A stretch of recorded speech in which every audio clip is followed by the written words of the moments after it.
All right, welcome back. Ready to start balancing these wheels. I got the balancer here. I moved the tire machine back a little bit. Moved the balancer out more to the middle of the floor.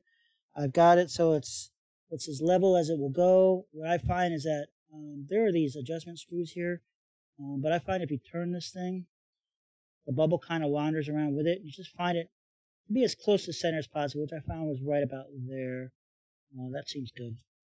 And for that now, I just put the wheel on top. And I'm going to put the wheel on upside down because I want my wheel weights on the inside. So just kind of set this kind of in the middle-ish area. And you kind of push it down so it's centered. Whoa. Seriously? Full off center or something? Isn't that far off?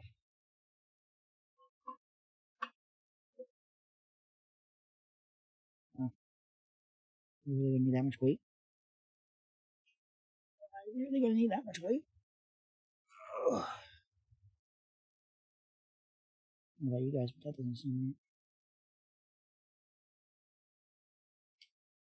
Let's try it the other way. I've never tried it either way, so let's try it the other way. Let's try it this way instead.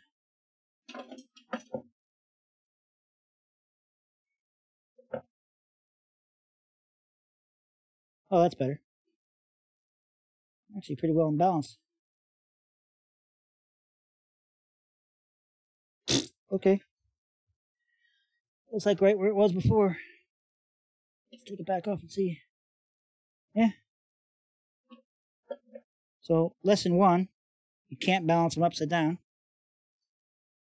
Lesson 2, this tire's in balance, which should be good because, again, I used the yellow mark. That yellow mark is for just that reason, so you can balance it without having too many problems. Let's try the other one. Alright, so that was a hair off. Let's take a small weight. Looking for aluminum weights. This weight right here.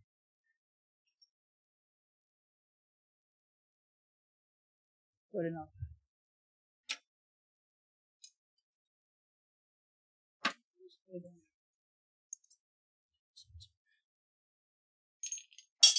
Jerk off. Put this one in here. I'm going the right way? Oh, damn. I'm going the right way. Yeah, that's good. That's good right there. Can I do it with the valve stem? Yeah, the valve stem's fine right there. I just need to put a weight at the valve stem. Now what I'll do is I'll put it on the inside on the valve stem. So the valve stem's right here. It's right here. Wheel weight hammer that I paid for. That one on there. Now let's recheck it.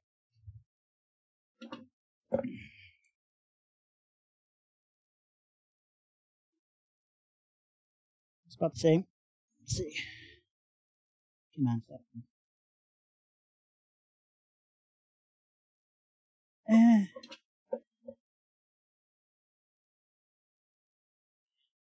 Yeah, it's the same. It's the same. If you guys saw that. If you guys, I'll kind of zoom in when I'll physically zoom in. I know this camera's a little tough, but there's where the ball is in the center. And then, without destroying the thing, the way this works is this little pin sits in that little divot down there. It's kind of a pain in the ass to set it. And you let it go. And you kind of turn it until you can get it as centered as possible. That's what I found is the easiest way to do it. Right about there. I'm right on the black centerpiece. Take your wheel, set it on top, push it straight down, and let it go and see where it levels out at. And if it levels out close, then you're okay. And then when you want to add a weight, put it on there, and we'll see how it moves it. Yeah, that was too much weight. Could use another small. Here's one that's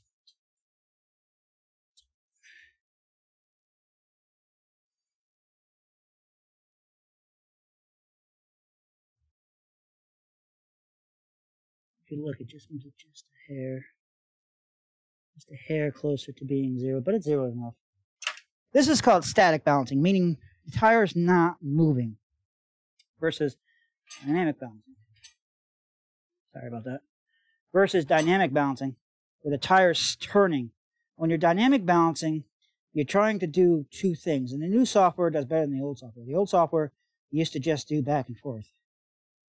Static balancing does up and down. That's when it's just still like this, and you're trying to make the tire even this way and that way, and sitting center, so that when it goes around, it doesn't throw itself up and jam itself down, which will wear out your shocks sooner. Dynamic balancing goes back and forth, which is supposed to keep the wheel from shaking back and forth. The new software they now incorporate does both. It does static and dynamic to try to reduce up and down and back and forth. I've balanced thousands of wheels probably, and I find that when you do dynamic balancing, it usually works out fine. When you do static balancing, 95% of the time, it works out just fine.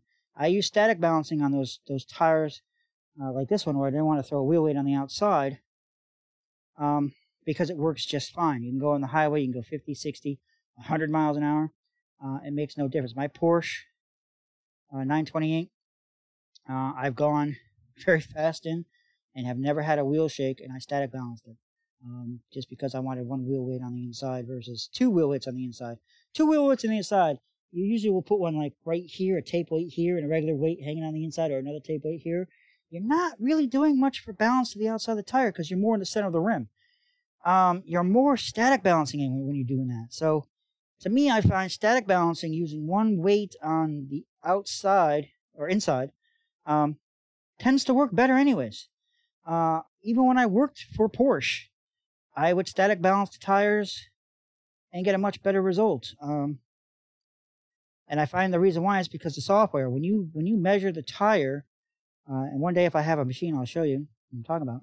When you measure the tire to tell the machine what type of wheel you have, you input the numbers, but then you tell it, you input the numbers to the edge of the rim, like here and here, outside and inside, but then you tell it you're going to go here and here.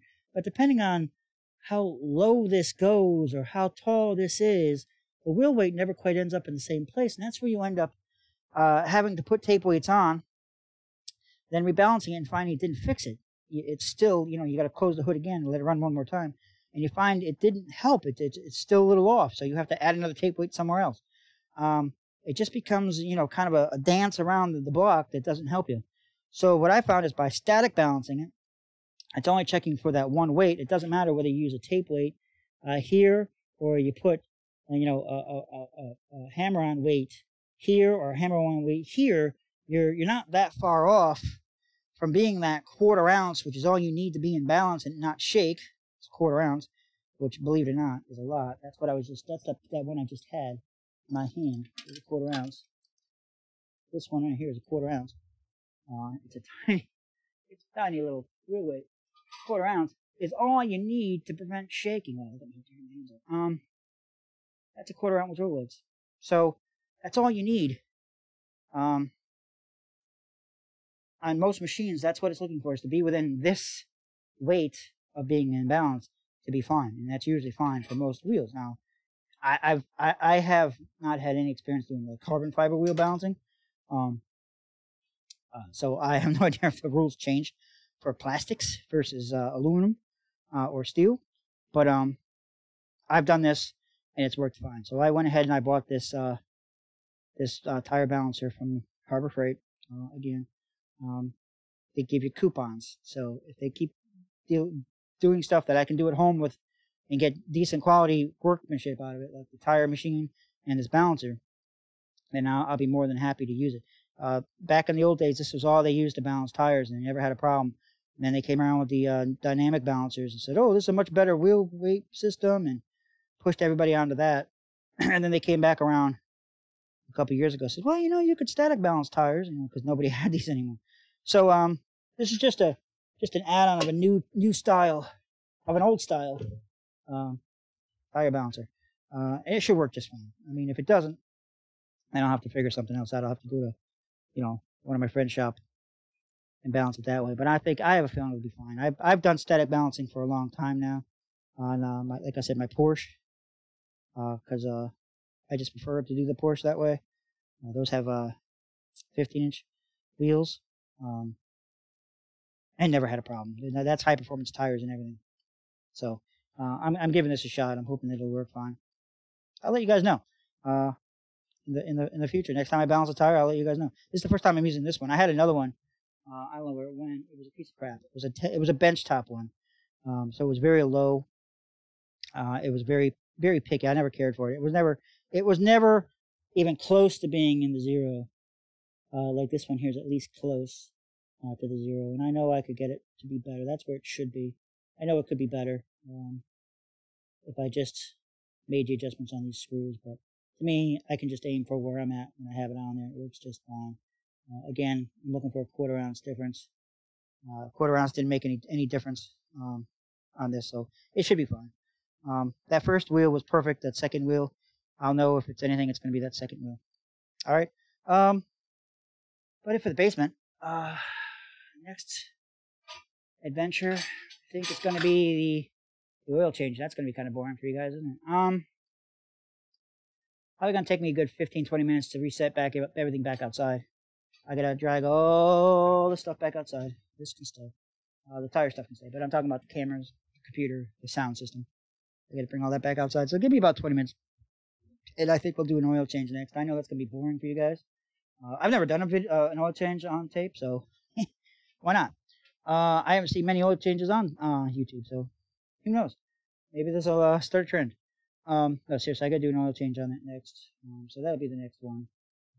Just a simple oil change. So give me about 20 minutes to reset the cameras, bring everything back out in the backyard. Start doing some more stuff out there. Oil change, and I think maybe yeah, we'll do the struts next. Get rid of that knocking noise, that banging noise. The sway bar link. Then maybe spark plugs. Then maybe brakes. We'll see what time we get to. I mean, I'm not gonna do this all day. I do want to wrap it up sometime in the afternoon. The oil change is the next important thing that allows me to at least start driving this car. So yeah, let's give me 20 minutes to reset everything. Bring these wheels back out and stuff. Give me about 20 minutes to do that, and we'll do the oil change next. All right.